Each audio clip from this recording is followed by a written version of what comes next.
Hello guys, good evening. Ngayon po ipapakita ko sa inyo kung paano po mag-live streams ng direct sa YouTube.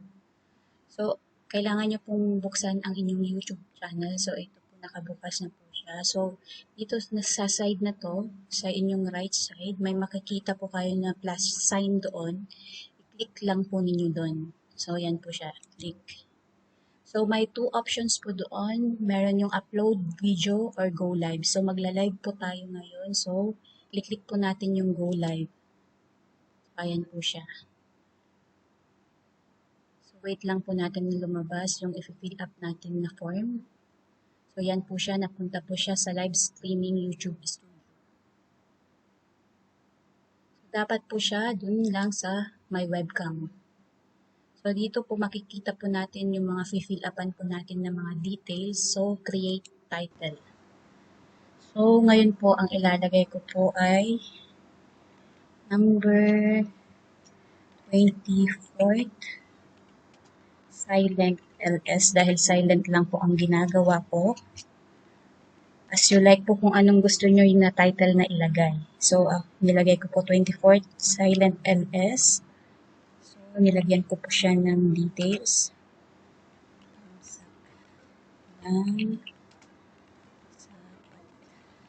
So, ayan po siya. So, after that po, makikita po yung options doon. May arrow po doon, public, or unlisted anyone or private. So, public po siya.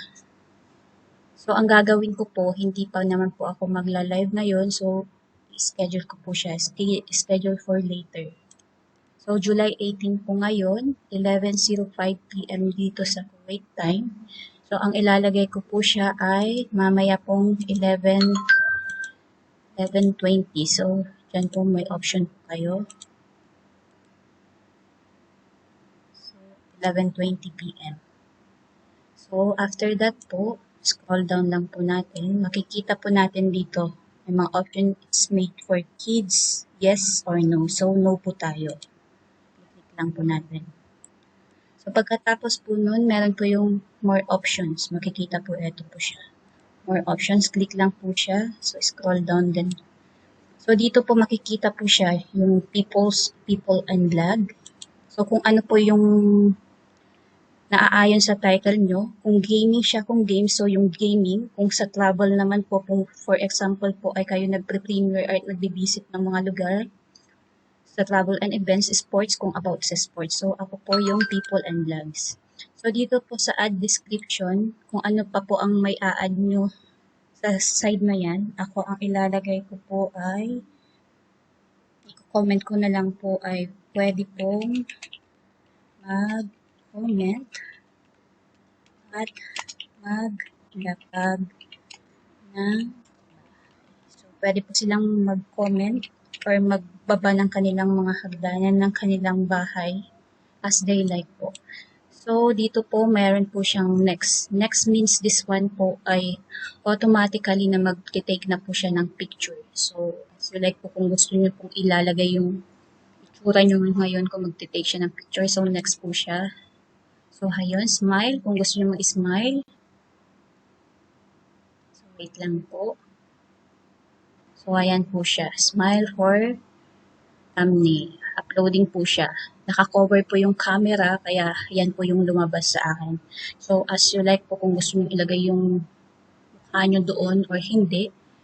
So, ako po ang ilalagay ko po doon ay upload costume thumbnail. So, click ko po siya. Yan po. Yan po pwede nyo pong ilagay yung picture nyo kung gusto nyo. So, ako yung lagi kong nilalagay. Doon lang sa desktop. So, may white upload. So, yun po yung favorite kong ilagay. Then, open.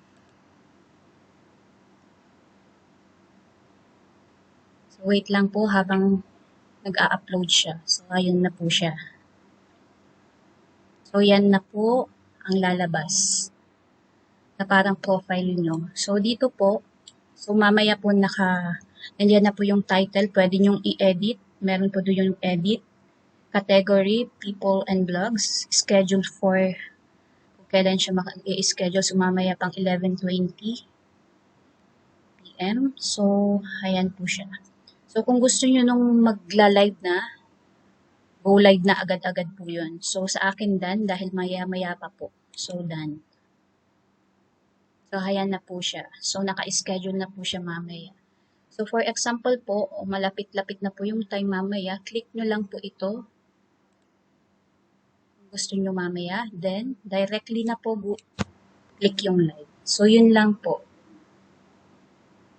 Sana po may napulot po kayong aral ngayon po sa aking tutorial. Thank you po and please don't forget po to subscribe. Thank you.